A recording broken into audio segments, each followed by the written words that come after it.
এবার বেগুন সুন্দর সিদ্ধ হয়ে গিয়েছে। এবার আমি একটা কড়াই চাপিয়ে দিয়েছি, তাতে সর্ষের তেল দিয়ে দিয়েছি আর একটু শুকনো লঙ্কা ফোড়ন দিয়ে দিলাম, তারপরে 5 ফোড়ন দিলাম আর তেজপাতা দেব আর দেব একটু চেরা কাঁচা লঙ্কা।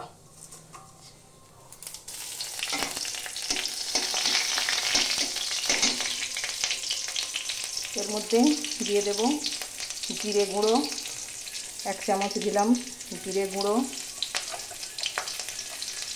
হাফ চামচের একটু বেশি ধনে গুঁড়ো আর একটু জল দিয়ে দিলাম যাতে মশলাটা পুড়ে না যায়।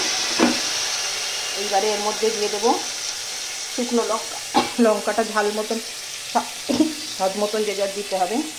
শুকনো লঙ্কা দিয়ে দিলাম, দিয়ে আমি এটাকে একটু ভালো করে মশলাটাকে একটুখানি তেলের সঙ্গে খাইয়ে নেব।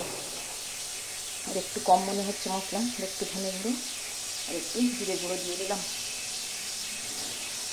এতে একটুখানি, যেহেতু নিরামিষ তরকারি, আমি অল্প একটু মিষ্টি দিলাম, চিনি দিলাম, দিয়ে এটাকে নাড়িয়ে নিয়ে এবারে আমি সিদ্ধ করে রাখা মানকচু আর বেগুন এর মধ্যে ঢেলে দেবো। মশলাটা ভাজা ভাজা হয়ে গিয়েছে, এর মধ্যে এবারে এটাকে ঢেলে দিলাম।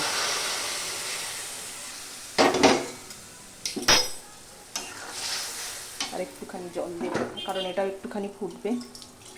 একটুখানি জল দিয়ে একটুখানি সিদ্ধ ফুটতে দেবো আর কি কিছুক্ষণ। এটা তো সিদ্ধই হয়ে রয়েছে, সিদ্ধ হওয়ার আর কোনো নেই, একটুখানি ফুটবে।